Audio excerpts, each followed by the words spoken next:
Hello everyone, আমি সঞ্জয়। আর তোমরা দেখছো তোমাদেরই চ্যানেল অনলাইন পড়াশোনা। আমরা শুরু করেছি দশম শ্রেণীর ম্যাথ বইয়ের অনুশীলনীর সমাধান। আজ হবে চ্যাপ্টার 6 অর্থাৎ চক্রবৃদ্ধি সুদ। আমরা করব কোষে দেখে 6.1-এর আজকে পার্ট 1, অর্থাৎ আজকে আমরা করব 1 থেকে 8 নম্বর পর্যন্ত অঙ্ক। তাহলে চলো দেরি না করে শুরু করি আজকের ক্লাস। দেখো, ক্লাসের শুরুতে আমরা একটু জেনে নেব চক্রবৃদ্ধি সুদের ক্ষেত্রে বা কম্পাউন্ড ইন্টারেস্টের ক্ষেত্রে এই হচ্ছে কম্পাউন্ড ইন্টারেস্ট বা চক্রবৃদ্ধি সুদ।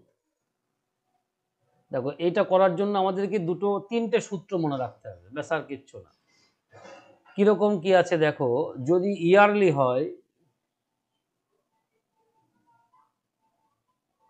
যদি ইয়ারলি হিসাব হয়, চক্রবৃদ্ধি সুদটা আসলে কি, মনে করো আমি 100 টাকা ব্যাংকে জমা রাখলাম, কথা রইল যে এই রকম 5% হারে আমাকে সুদ দেবে। আমি 5 বছরের জন্য রাখলাম, 5 বছর হলো। তাহলে 100 টাকার প্রথম বছরে সুদ কত হবে? 5 টাকা। তাহলে এই 5 টাকাটা সেকেন্ড ইয়ারে গিয়ে কি হবে না, 105 টাকা হয়ে যাবে আমার আসল। তখন এই 105 টাকার আবার ফের সুদ হবে 5% হারে। গেল তৃতীয় বছর। তাহলে তৃতীয় বছরে গিয়ে এই 105 টাকার সুদ আমরা কিছুটা একটু বেশি পাবো, মানে 5 টাকা তো পাবো, 5 টাকার আবার ফের 5% মানে পয়েন্ট কিছু একটা সুদ পাবো, সেইটা আবার আসলের সাথে যোগ হবে। যেহেতু এইটা এইরকম হিসাব হয়, সেই কারণে নামকরণ করা হয়েছে কি কম্পাউন্ড ইন্টারেস্ট বা চক্রবৃদ্ধি সুদ, অর্থাৎ চক্র আকারে ঘুরছে, অর্থাৎ সুদটা সবসময় আসলের সাথে যোগ হয়ে আসল হয়ে যাচ্ছে। কিন্তু সিম্পল ইন্টারেস্ট বা সরল সুদ কষাতে কি হয় না, আমি শুধুমাত্র যে টাকাটা ব্যাংকে রাখবো শুধু সেই টাকারই আমাকে সুদ দিতে হবে, ওর বাইরে মানে সুদ দেবে আমাকে, ওর বাইরে কোনো কিছু নয়। মানে যে সুদটা আমি পেয়ে আমার মানে অ্যাকাউন্টে যোগ হলো, সেইটার কিন্তু আমরা সুদ পাবো না কখনোই, শুধুমাত্র আসল টাকাটারই কিন্তু আমরা সুদ পাবো। তাহলে এর হিসাবটা যদি ইয়ারলি হয় তাহলে কি হবে, এ ইজ ইকুয়াল টু, দেখো, পি ইন্টু 1 প্লাস এই হচ্ছে আর বাই 100 টু দি পাওয়ার টি। এখন কোনটা কি জিনিস, তাহলে সেটা আমরা একটুখানি দেখে নিই। দেখো, এ ইজ ইকুয়াল টু হচ্ছে অ্যামাউন্ট। অ্যামাউন্ট মানে কি না, সুদ যোগ আসল।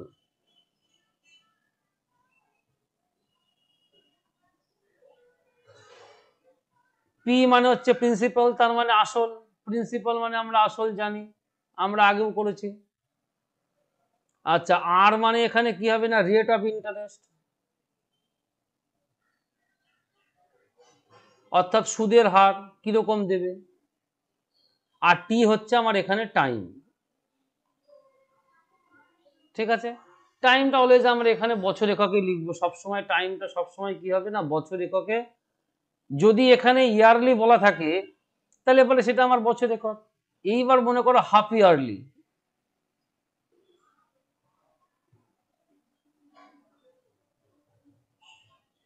হাফ ইয়ারলির ক্ষেত্রে কি হবে, দেখো, অ্যামাউন্ট ইজ ইকুয়াল টু এই পি ইন্টু, দেখো হাফ ইয়ারলি হতে গেলে তার মানে হাফ ইয়ারলি মানে কি 6 মাস অন্তর আমার সুদের হিসাব হবে।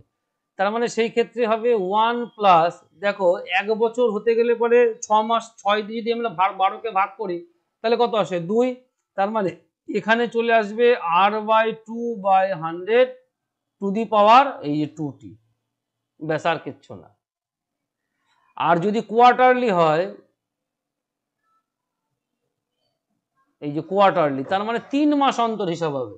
তার মানে দেখো 3 মাস অন্তর মানে হিসাব হয় মানে কি, 12কে যদি আমরা 3 দ্বারা ভাগ করি তাহলে কত হয়, 4 হয়। তার মানে তখন সেই ক্ষেত্রে হিসাব হবে আমার A is equal to P into 1 plus এই R by 4 by 100 to the power 40। ব্যাস এই তিনটে সূত্রই কিন্তু আছে, আর তাছাড়া অন্য কোনো সূত্র নেই। এই তিনটি সূত্রের মাধ্যমে কিন্তু আমরা অঙ্ক করতে পারবো। তাহলে চলো দেখা যাক প্রথম অঙ্ক কি আছে। আমার কাছে 5,000 টাকা আছে, আমি ওই টাকা একটা ব্যাংকে বার্ষিক 8.5% চক্রবৃদ্ধি সুদের হারে জমা রাখলাম, 2 বছরের শেষে সুদে আসলে মোট কত টাকা পাবো হিসাব করে লিখি। দেখো, এখানে কিন্তু বলা নেই যে ইয়ারলি হিসাব হবে কিনা। দেখো, সামান্য একটু বলা আছে যে বার্ষিক, যেখানে 6 মাস অন্তর হিসাব হবে সেখানে বলা থাকবে 6 মাস অন্তর সুদ দেয়, যেখানে কোয়ার্টারলি হিসাব হবে সেখানে বলা থাকবে 3 মাস অন্তর সুদ দেয়। তাহলে এখানে বার্ষিক, তাহলে আমরা বার্ষিকের হিসাবই করব। তাহলে লিখি অতএব আমরা জানি, দেখো ঠিক সরল সুদ কষার মতনই আমরা অঙ্ক করব।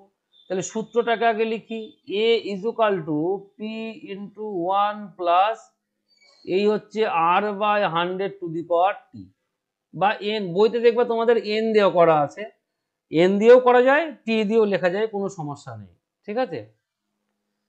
তাহলে এবার আমরা মানগুলো বসিয়ে দেবো। দেখো এই সূত্রটুকু লেখার জন্য কিন্তু আমরা 1 নম্বর পাবো, শুধু সূত্রটুকু লেখার জন্য। বলেছিলাম অঙ্ক করতে করতে আমরা প্রত্যেক অধ্যায়ের ক্ষেত্রেই বলে দেবো যে মাধ্যমিকে মার্কস মানে পার্ট মার্কিং কিভাবে হয়, বা মার্কস আমরা কিভাবে পেতে পারি সর্বোচ্চ, ঠিক আছে। অঙ্ক পারবো না কিন্তু তবুও আমরা কিছু নম্বর পেয়ে যাব।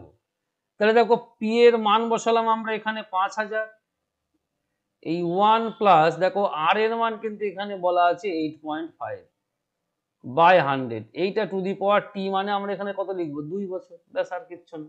এই যে মানগুলো বসালাম এর জন্য কিন্তু আরো 1 নাম্বার, তাহলে 2 নম্বর কিন্তু আমার হয়ে গেল। এইবার বাকিটুকু পাবো আমি ক্যালকুলেশনের জন্য। তাহলে দেখো এই দশমিক যদি আমি তুলে দিই তাহলে নিচে কি একটা 10 গুণ হবে, তাহলে দেখো 100 সাথে 10 গুণ হওয়া মানে কি জাস্ট এর সাথে একটা শূন্য বেড়ে যাওয়া, আর কিচ্ছু না। তাহলে এই আসলো আমার 5000। তাহলে দেখো এইটাকে যদি আমরা যোগ করি, দেখো আলাদা করে মানে আমরা একবারও লিখতে পারি, কিন্তু একবারে না লিখে দেখো আমি একবার দেখিয়ে দিচ্ছি, ব্যাস আর কিচ্ছু না। তাহলে এই হচ্ছে 1000, তাহলে দেখো এখানে আসবে 1000 প্লাস এই হচ্ছে আমার 85, এটুকু আশা করি বলার দরকার নেই। তার কারণ 1কে 1000 দ্বারা ভাগ করলে 1000ই হবে, 1000কে আবার 1 দ্বারা গুণ করলে 1000, আর 1000কে 1000 দ্বারা ভাগ করলে 1, আর তার সাথে 85 গুণ করলে 85, 1-এর সাথে 85। তার মানে দেখো এইটা হচ্ছে আমার 5000, এইটা গুণ দেখো আসছে 1085 বাই 1000, এই যে তার স্কোয়ার। এইবার আমরা কি করব, দেখো এইটার ক্যালকুলেশন, এই হচ্ছে আমার 50,000 গুণ, যেহেতু এটার স্কোয়ার আছে তাই আমরা কি করব, এটাকে দুবার গুণ আকারে লিখবো, ব্যাস আর কিচ্ছু না।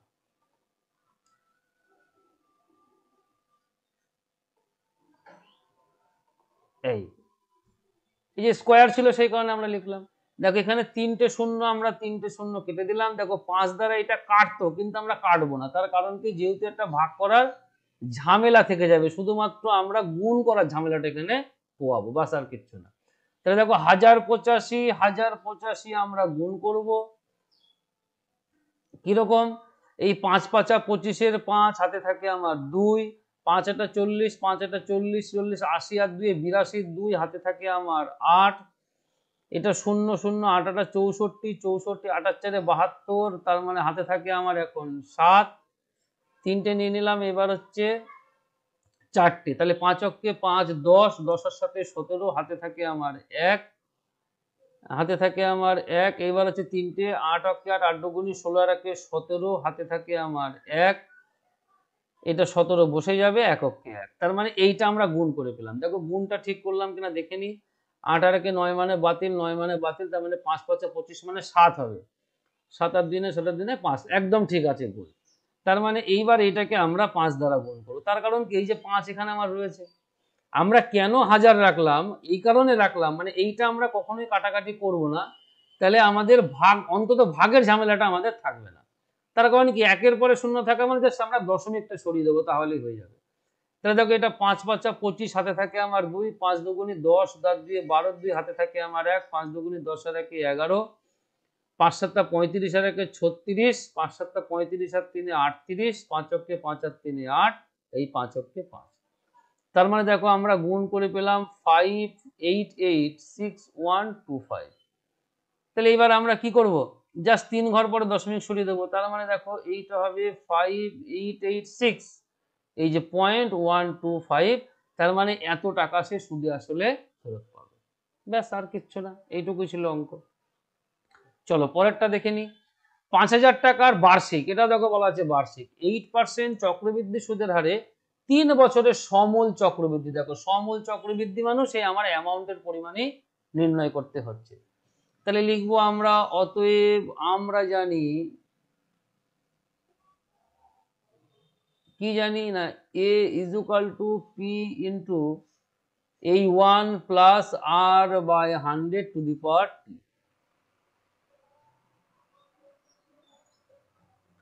তাহলে মানগুলো বসিয়ে দিই। দেখো আমার পি এর মান আবার ফের 5000, এই 1 প্লাস দেখো আর এর মান 8 বাই 100, এই তার টি এর মান হচ্ছে 3। এইবার দেখো আগেরটা যেটা আমরা বলেছিলাম, দেখো এখানে 100 আছে, তার মানে এখানে আমার 100 আসছে, আর তার সাথে 8 যোগ করে দেবো, তার মানে 108। তার মানে দেখো এখানে আমি 2 লাইন কমাতে পারি, তার মানে এইটাকে আমি একবারে লিখে দিতে পারি 108 বাই 100, এই হচ্ছে তার কি। মাঝখানে 2টো লাইন কমে গেল, যোগ করার ঝামেলা রাখলাম না। কি বললাম, বোঝা গেল? দেখো এটা আমরা কাটাকাটি করতে পারতাম 4 দ্বারা, কিন্তু কাটবো না, তার কারণ কি নিচে 100 রাখলে আমার পরবর্তীতে সুবিধা হবে।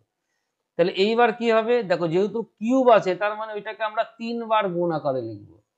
এই 108 বাই 100 গুণ 108 বাই 100 গুণ 108 বাই 100। তাহলে দেখো এখানে আমরা 3টে শূন্য কেটে দিলাম, এখানে এই 2টো কাটলাম, এখান থেকে একটা কাটলাম, তার মানে আমার নিচে থাকলো কত, 1-এর পরে 3টে শূন্য থাকলো, মানে 1000 থাকলো, অসুবিধা নেই কোনো। এইবার আমরা দেখো এই 4টে সংখ্যা গুণ করবো, 108 108 108 আর 5।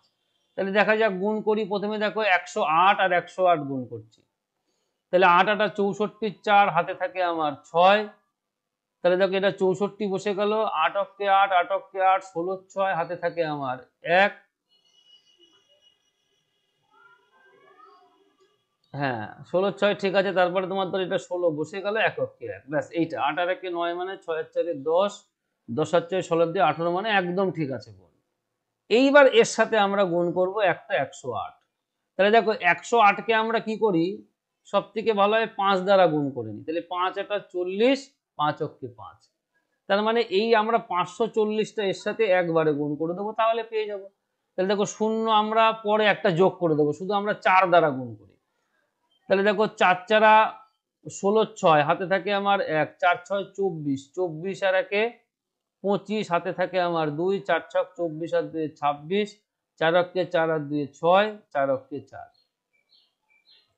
এটা দেখো 4 5 20 শূন্য হাতে থাকে আমার 2, 5 6 30 আর 2 32 হাতে থাকে 3, 5 6 30 আর 3 33, 5 অক্কে 5 আর 3 8, 5 অক্কে 5। তাহলে এটা দেখো যোগ করলে হবে 6 5 6 আর 2 8, 6 আর 3 9, 8 আর 4 12, আর এই হচ্ছে 5 আর 1 6, আর তার সাথে একটা শূন্য আমরা যোগ করে দেবো, ব্যাস আর কিচ্ছু না।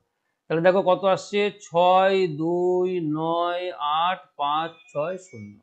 তাহলে দেখো এখানে আমরা একটা কি করব, শূন্য কেটে দেবো, ব্যাস আর কিচ্ছু হবে না। এই একটা কেটে দিলাম। এখানে বলছে সমূল চক্রবৃদ্ধি কত হবে, তার মানে দেখো এইটার অ্যান্সার কিন্তু আসবে, আমরা কি করব 100 দ্বারা ভাগ, তার মানে কি 2 ঘর পরে দশমিক, তার মানে 6298.56। এই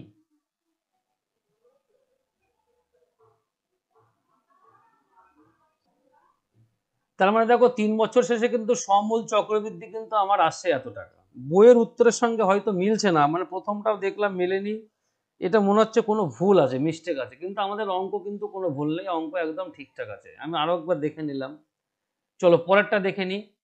গৌতম বাবু 2000 টাকা বার্ষিক 6% চক্রবৃদ্ধি সুদের হারে 2 বছরের জন্য ধার নিয়েছেন। 2 বছর পরে তিনি কত টাকা চক্রবৃদ্ধি দেখো সুদ দেবেন তা হিসাব করে লিখি। দেখো আমাদের এখানে কিন্তু সুদের কিন্তু বের করার আলাদা নিয়ম নেই, তাহলে আমরা যেটুকু জানি সেইটুকু আগে লিখে নিই। আমরা জানি, অর্থাৎ আমরা অ্যামাউন্ট নির্ণয় করব, অ্যামাউন্ট নির্ণয় করে নেওয়ার পরে তারপরে আমরা সেইটাকে বাদ দিয়ে, অর্থাৎ প্রিন্সিপালটা বাদ দিয়ে আমরা কি করব না সুদের পরিমাণটা নির্ণয় করব। ঠিক আছে, তাহলে দেখো পি এর মান এখানে কত বলা আছে 2000, 1 প্লাস দেখো 6% চক্রবৃদ্ধি সুদ, তার মানে 6/100 টু দি পাওয়ার টি, মানে আমার এখানে 2 বছর। তার মানে দেখো এখানে আমি কত পাচ্ছি, এই হচ্ছে 2000, দেখো 2000 গুণ আমরা একটা স্কোয়ার লিখেই দিই, তাহলে দেখো এটা যোগ করলে কত হবে, একদম আমরা জানি 106/100, প্রথমটাতে দেখালাম। তার মানে অ্যাকচুয়ালি আমরা কত পাবো, দেখো এই 2000 গুণ এই হচ্ছে আমার 106/100, এইটা গুণ হবে 106/100, দেখো দুটো শূন্য আমরা কাটলাম, এখানে আর একটা শূন্য আমরা কেটে দিলাম, নিচে কত থাকছে আমার 10, এইটা আমরা কিন্তু রাখবো।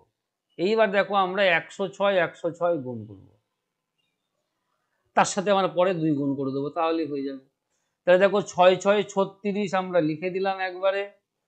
আর এখানে হচ্ছে আমার কি 6 অক্ষে 6, 6 দুগুণী 12, হাতে থাকে আমার 1, তার মানে 12, 1 অক্ষে 1, এইটা হচ্ছে গুণ করলে আমরা পাচ্ছি 6 আর 1 7 7 49 মানে 4 আসবে। 6 আর 3 9 4, একদম ঠিক আছে। দেখো এর সাথে যদি আমরা 2 গুণ করি তাহলে 6 দুগুণী 12, হাতে থাকে আমার 1, 3 দুগুণে 6 আর 1 7, 2 দুগুণা 4, 2 অক্ষে 2, 2 অক্ষে 2, তার মানে দেখো এটা আমরা পাচ্ছি 2 2 4 7 2।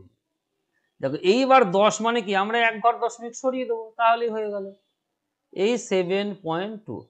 তার মানে সে অ্যামাউন্ট হিসাবে অর্থাৎ সুদ আসল হিসাবে এত টাকা পাচ্ছিল।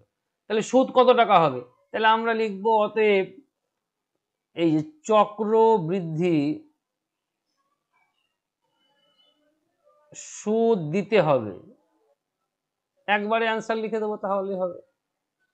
দিতে হবে কত? দেখো অ্যাকচুয়ালি আমার 2247.2, এটার থেকে আমি 2000 বাদ দিয়ে দেবো, তাহলেই হয়ে যাবে আমার এত টাকা। তার মানে দেখো এইটা আসবে অ্যাকচুয়ালি 247.2 টাকা। তার মানে দেখে 247.2 টাকাটা হচ্ছে কি, বা 20 টাকা, যা খুশি লেখো, এই টাকাটা তাকে সুদ হিসাবে দিতে হবে। ব্যাস সিম্পল। দেখো এই যদি এই সিস্টেমে না করো তাহলে কিন্তু অনেক বড় হবে অঙ্ক। ক্যালকুলেশন ধরো মনে করো এই আগের অঙ্কটার ক্ষেত্রেই তুমি মনে করো এখানে 6 দ্বারা কাটলে, তাহলে 6 মানে 3 দুগুণী 6, তাহলে এখানে কত আসতো 50। তার মানে দেখো সেইটার গুণ করে আবার ফের ভাগ করতে হবে, কিন্তু আমরা এখানে ভাগের ঝামেলাটা রাখলাম না, শুধুমাত্র আমরা গুণের ঝামেলাটা রেখেছি, বাস আর কিচ্ছু না। পরেরটা কি আছে? 30,000 টাকার বার্ষিক 9% চক্রবৃদ্ধি সুদের হারে 3 বছরের চক্রবৃদ্ধি সুদ নির্ণয় করি।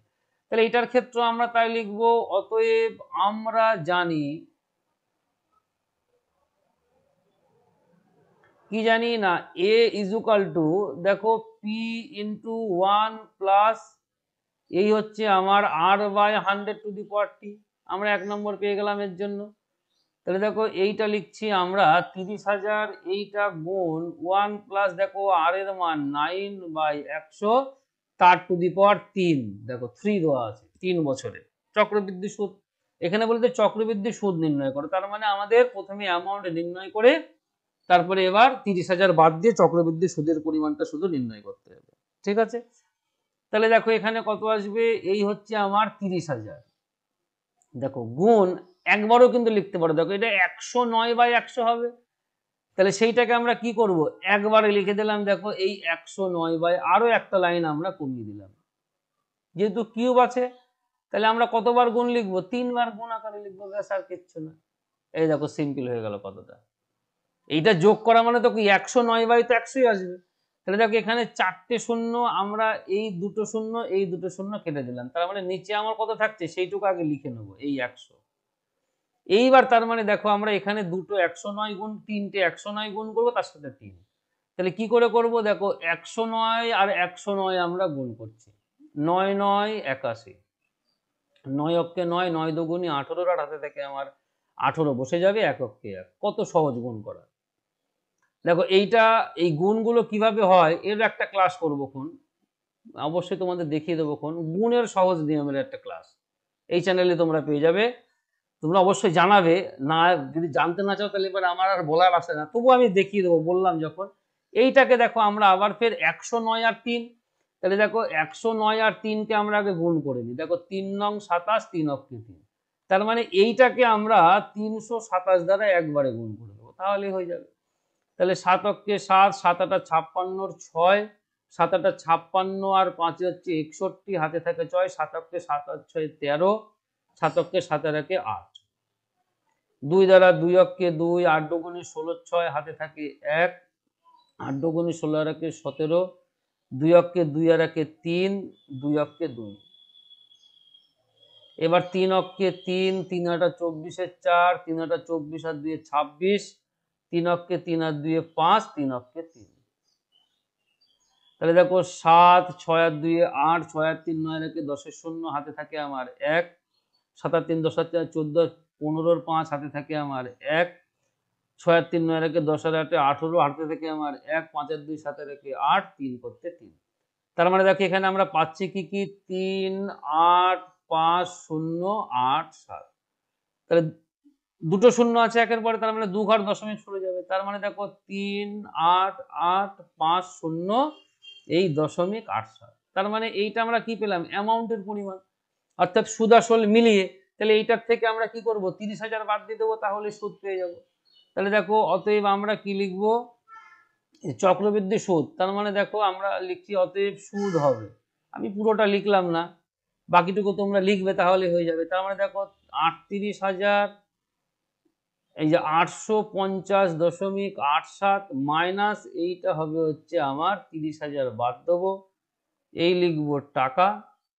তাহলে দেখো এইটা সমান সমান হবে এই 8,550.87 টাকা। তার মানে এত টাকা সে সুদ বাবদ পাবে। ঠিক আছে, সিম্পলি হয়ে গেল। চলো পরেরটা দেখা যাক। বার্ষিক 5% চক্রবৃদ্ধি সুদের হারে 80,000 টাকার 2.5 বছরের সমূল চক্রবৃদ্ধি কত হবে তা হিসাব করে লিখি। দেখো এইটা একটু করি, এটা আমরা করতে থাকি তাহলে বুঝতে। দেখো অতএব আমরা জানি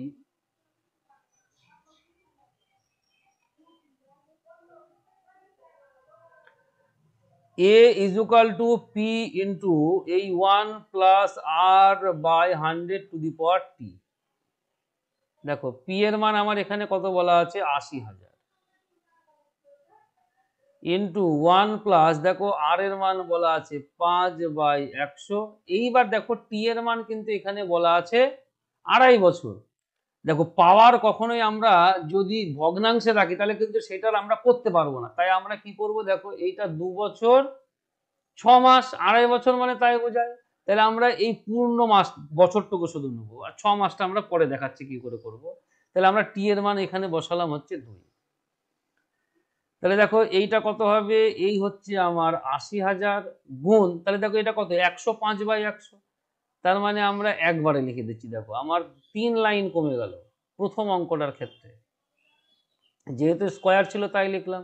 তাহলে দেখো এখানে 4টে শূন্য 4টে শূন্য, এই আমরা একবারে 4টে শূন্য কেটে দিলাম।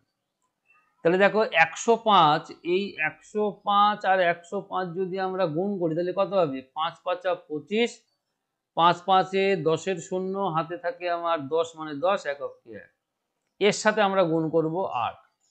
তার মানে দেখো 5 8 40, 8 দুগুণী 16 আর 4 20 হাতে থাকে আমার 2। তার মানে 20 বসে গেল, 8 অক্ষে 8 8 অক্ষে 8। তার মানে দেখো এইটা আমরা পাচ্ছি 88,200। তাহলে এই টাকাটা আমরা কি পাচ্ছি না, 2 বছর শেষে সুদে আসলে পাচ্ছি। এইবার দেখো শেষ যে 6 মাস পড়ে থাকলো সেটা তো পুরনো 1 বছর নয়। তার মানে এই টাকাটার এবার আমরা 6 মাসের হিসাব করব কিনা সিম্পল ইন্টারেস্টে, তাহলে আমরা এই যে সমূল চক্রবৃদ্ধি কত হবে পেয়ে যাব। মানে এই টাকাটার সাথে তখন সেই সুদটা যোগ করে দেবো তাহলেই হয়ে যাবে। তার মানে বাকি যে 6 মাস সেই 6 মাস আমরা কি করব না, সরল সুদ কষার হিসাবে করব। তাহলে আমরা এখানে লিখে দেব বাকি, দেখো যদি এই অঙ্কটা দেয় পরীক্ষায় তখন কিন্তু আমাকে এইভাবেই করতে হবে। এই যে বাকি 6 মাস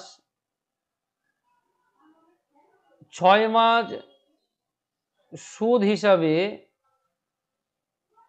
কি না সরল সুদ পাবে, আমরা এইটুকু লিখে নিলাম, ব্যাস আর কিছু না, সরল সুদ হবে। তাহলে আমরা অতএব দিয়ে কি লিখবো, অতএব I is equal two PRT/100। তার মানে দেখো আমরা একবারে মান বসাবো। দেখো পি এর মান আমার এখানে 88,200, পার্সেন্টেজ কত 5, টি এর মান কত বলা আছে আমার এখানে 6 মাস, এই লিখলাম আমি 12 আর নিচে লিখে দিলাম এই 100। তাহলে দেখো দুটো শূন্য আমরা কেটে দিলাম, এটা কাটলাম 6 দুগুণী 12, এটা 2 দ্বারা কাটলে কত হবে, দেখো 4 4 1। তার মানে দেখো আমরা আয়ের পাচ্ছি কি 5 দ্বারা গুণ করলে 5 অক্ষে 5, 4 5 20 শূন্য হাতে থাকে আমার 2, 4 5 20 আর 2 22। তার মানে 2205 টাকা সে সুদ বাবদ পেল। আর এইটা কি 2 বছর শেষে আমরা সুদ আসল পেয়েছি। তাহলে 2.5 বছর শেষে এখানে চেয়েছিল কি সমূল চক্রবৃদ্ধি, তার মানে এটার সাথে এটা আমরা যোগ করে দেব। তার মানে আমরা লিখবো অতএব এই দেখো সমূল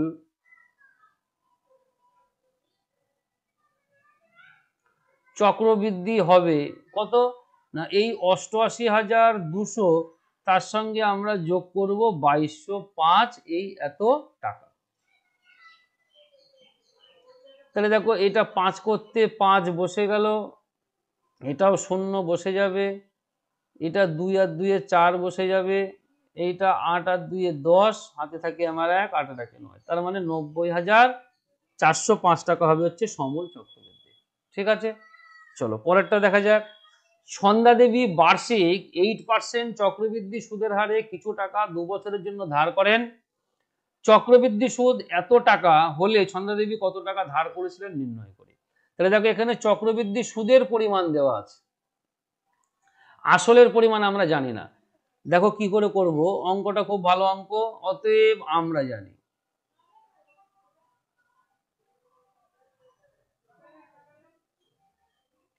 ঠিক আছে।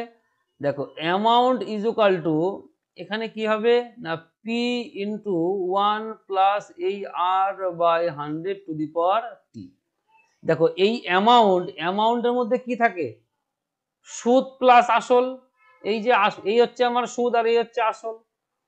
তাহলে এই অ্যামাউন্টকে যদি আমরা অ্যামাউন্ট থেকে যদি আমরা পি, দেখো শুধুমাত্র সুদ মানে কি হবে, এই যে অ্যামাউন্ট মাইনাস পি, তার মানে সেটা হচ্ছে আমার কি আসল, এই সরি সেটা হচ্ছে সুদ।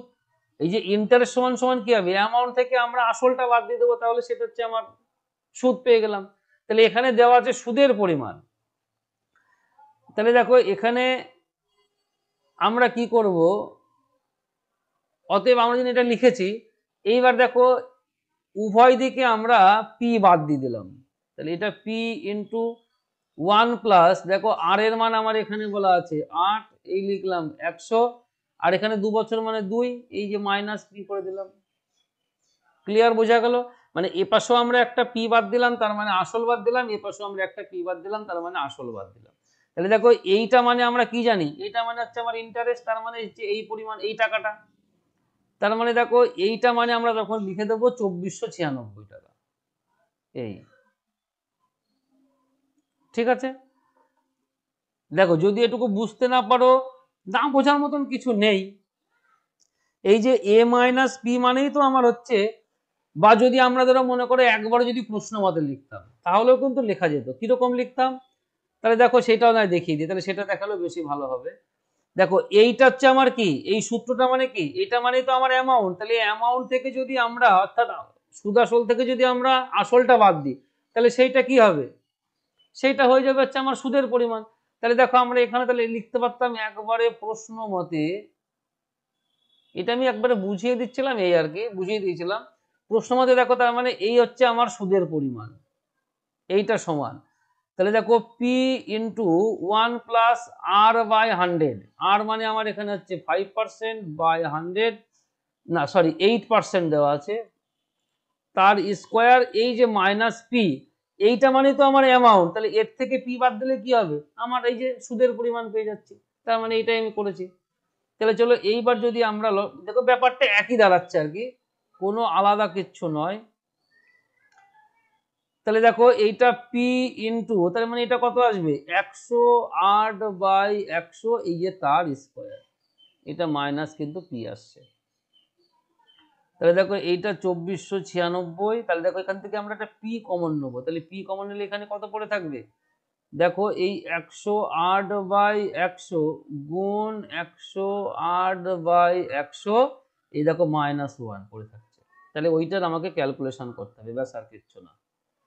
তাহলে 2496, তার মানে দেখো পি ইন্টু, এইটা দেখো 100 মানে আমার 4টে শূন্য হবে, এই -1, তাহলে দেখো 108 যদি আমরা গুণ করি কত হবে, সিম্পলি দেখো 8 8 64, 8 অক্ষে 8, 8 দুগুণী 16, 1 অক্ষে 1, ঠিক আছে, একদম সিম্পল হিসাব হয়ে গেল। তার মানে দেখো 8 এর 1 9, 6 আর 4 10, 10 আর 6 16 আর 2 18, মানে 9, তার মানে দেখো এটা আসবে আমার 11 6 6 4, তার মানে দেখো এইটা আমি কত পাচ্ছি 2496, এইটা is equal to P into, দেখো এই আসছে আমার 10,000, এখানে আসছে 11,664, মাইনাস আসবে 10,000, ব্যাস। তাহলে এটা বাদ দিলে কত হবে? তাহলে মানে আমরা এখানে করি, তার মানে দাদা এইটুকু যদি আমরা না লিখি, তাহলে দেখো এখানে আমরা এইটাকে সেট করে দিই, ব্যাস, আর কিচ্ছু না। এইটুকু মনে করো আলাদা আছে।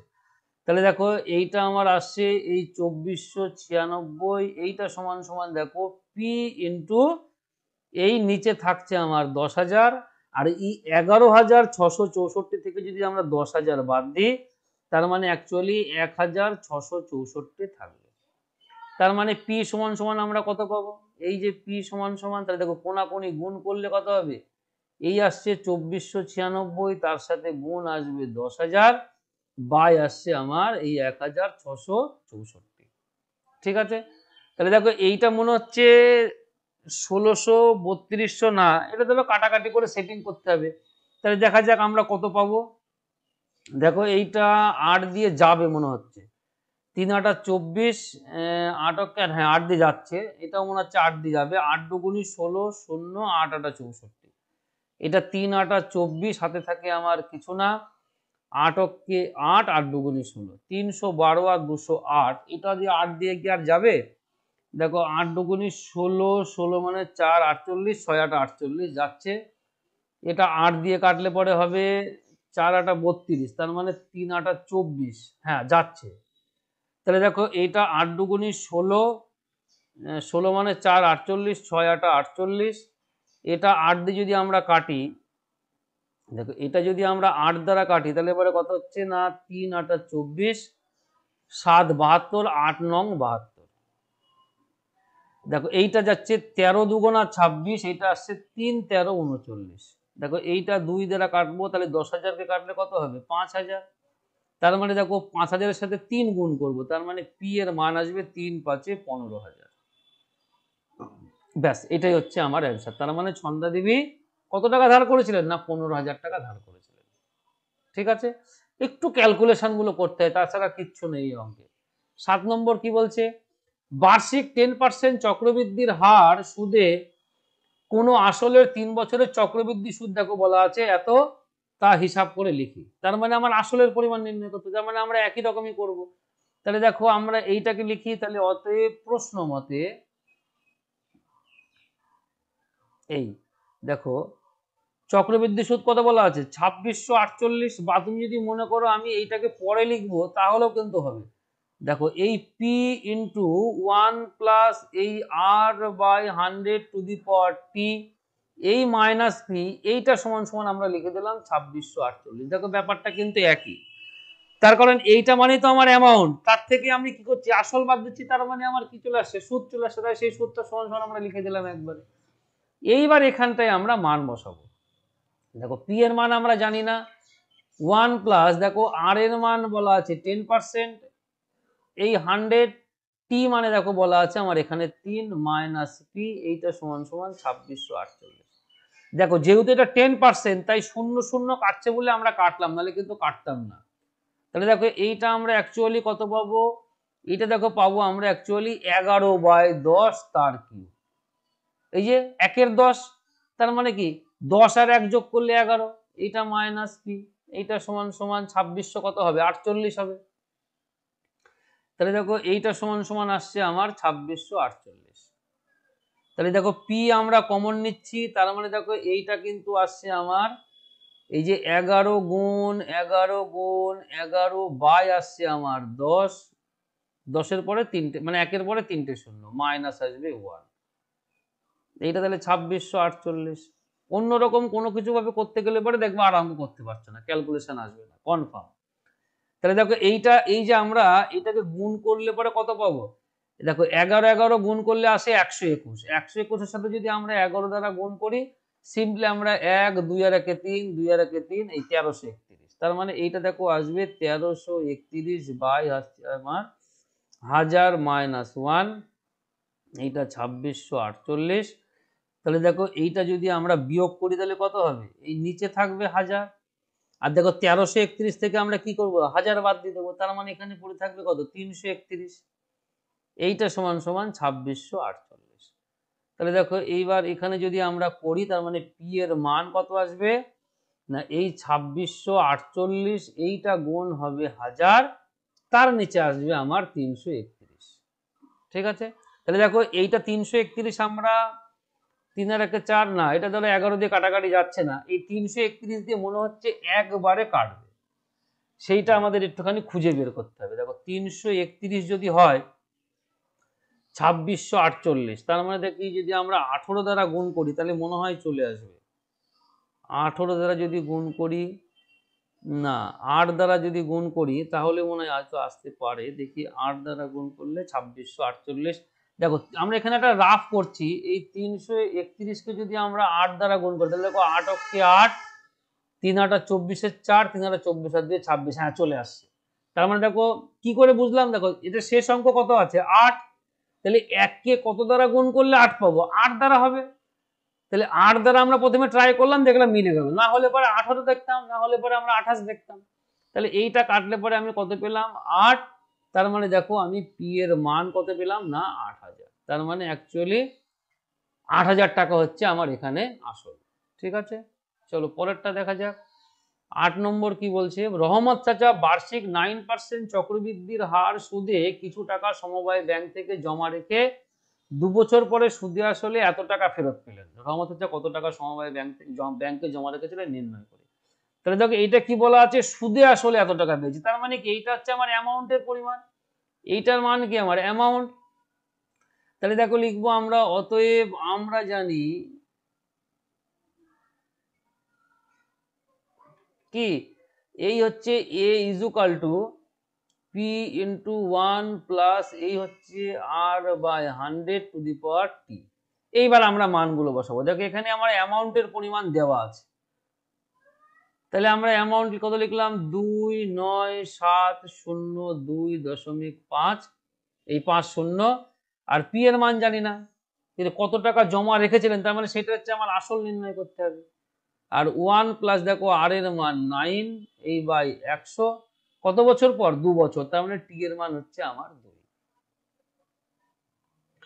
তাহলে দেখো 29702.50, দেখো এই যদি আমরা পি সমান সমান নির্ণয় করি তাহলে দেখো এইটা কত হবে 109/100, তার মানে যেহেতু স্কোয়ার আমরা একবারে দুটো লিখে দেবো, ব্যাস সিম্পলি হয়ে যাবে অঙ্ক। এই তার মানে দেখো পি সমান সমান আমরা কত পাবো না কোনাকুনি গুণ করব, তাহলে কোনাকুনি গুণ করা মানে দেখো 29702.50, এই 100 গুণ হবে একটা, আর একটা 100 গুণ হবে, আর এই 109টা আমার নিচে চলে আসবে, ব্যাস আর কিচ্ছু না। 109 এই গুণ 109, এইবার আমরা কাটাকাটি করবো, ব্যাস আর কিচ্ছু না। 100 দুটোকে তোমরা আস্তে রেখে দাও, অসুবিধা, এটা মনে হচ্ছে 109 দিয়ে একবারে কাটবে। দেখো 9 এর 1 10, এটা মনে হচ্ছে কাটবে। দেখো 109 দিয়ে আমরা একটুখানি দেখে নি ভাগ করে কাটে কিনা, দেখো 29702.50, দেখা যাক। দেখো 109, হ্যাঁ 2 বাদ যাবে, 2 বাদ গেলে পরে কত হবে 9 দুগুনি 18, 2 অক্ষে 2, 8 কত হলে পরে 8 আর 9 17, হাতে থাকে আমার 1, 1 আর 1 2 মানে 7, এই আমরা শূন্য নামালাম। তাহলে দেখো 7 বাদ যাবে কি 7 নং 63, হ্যাঁ 7 বাদ যাবে। তাহলে দেখো 7 নং 63 আর এই 7 অক্ষে 7, তার মানে দেখো এইটা আসছে আমার 7, 6 আর 1 7 মানে 2, এবার আমরা 2 নামাচ্ছি 272, তার মানে দেখো আবারও 2 বাদ যাবে। 8 কত হলে পরে 12 হয়, 4 হলে হাতে থাকে আমার 1, 1 1 আর 1 2, 2 মানে এখানে আসবে 5, এই দশমিক তুলে দিলাম, এখানে চলে গেল। এইবার আমরা 5 নামালাম, দেখো এবার 5 বাদ যাচ্ছে, 5 নং 45, 5 অক্ষে 5, তাহলে 272 পয়েন্ট কত পেলাম আমরা, দেখো 272.5 পেলাম। তার মানে 109 দিয়ে যদি আমরা এটাকে পুরোটা কেটে দিই, দেখো এই দশমিক যদি আমরা তুলে দিই তাহলে মানে আমরা এখানে এই যে নিচে কত হবে একটা 100 লিখতে পারবো, তাই না, একটা 100 লিখতে পারবো, তার মানে মনে করো এখানে আমার দশমিক নেই, তার মানে এই দশমিক নেই, তার মানে এই শূন্যটাকেও কেটে আমরা এখানে লিখে দিলাম, অসুবিধা নেই কোনো, সিম্পল হিসাব। এই 100 100 আমরা একটা কেটে দিলাম, তার মানে দেখো এইটা আমরা পাচ্ছি 272.5, এই শূন্য, এইটাকেও আবার কিন্তু 109 দ্বারা ভাগ যাবে, তাহলে দেখো আমরা 109 দ্বারা একবারে ভাগ করে দেবো, 2 7 2 5 0। প্রথমে 2 বাদ যাবে, তার মানে 2 বাদ যাওয়া মানে 218, 8 কত হলে 12 হয়, তার মানে দেখো এইটা আসছে আমার 54, 545, তার মানে 5 বাদ যাচ্ছে, তার মানে এটা অ্যাকচুয়ালি আসছে 250 আসবে। এই শূন্যটা কেটে উপরে তুলে দিতে, আমার দেখো এই 109 দ্বারা কাটলে পরে এটা কত আসবে আমার 250। তাহলে পি এর মান কত আসলো, দেখো পি এই 25-এর সঙ্গে আমার আরো 3টে শূন্য যোগ হবে, তার মানে আসলের পরিমাণ এখানে কত 25,000 টাকা। তার মানে রহমত চাচা অ্যাকচুয়ালি 25,000 টাকা ব্যাংকে জমা রেখেছিলেন। ঠিক আছে, তাহলে দেখো আমরা এই পর্যন্ত করব বলেছিলাম। তাহলে এটাই ছিল আমাদের আজকের ক্লাসের শেষ অঙ্ক। যদি তোমাদের ক্লাস ভালো লেগে থাকে তাহলে অবশ্যই লাইক করবে, আর যদি কোনো জানবার ইচ্ছা থাকে বা কোনো প্রশ্ন থাকে, যা যেরকমই হোক অবশ্যই কমেন্ট করবে, আর সেই সঙ্গে প্রচুর পরিমাণে বন্ধুদের সঙ্গে শেয়ার করবে। আর চ্যানেলে যারা নতুন আসবে তারা তো অবশ্যই চ্যানেলটাকে সাবস্ক্রাইব করবে। আশা করি তোমাদের কিছুটা হলেও উপকার হবে। পরবর্তী ক্লাস নিয়ে আবার খুব শীঘ্রই তোমাদের সামনে হাজির হব। আজ তবে আসছি।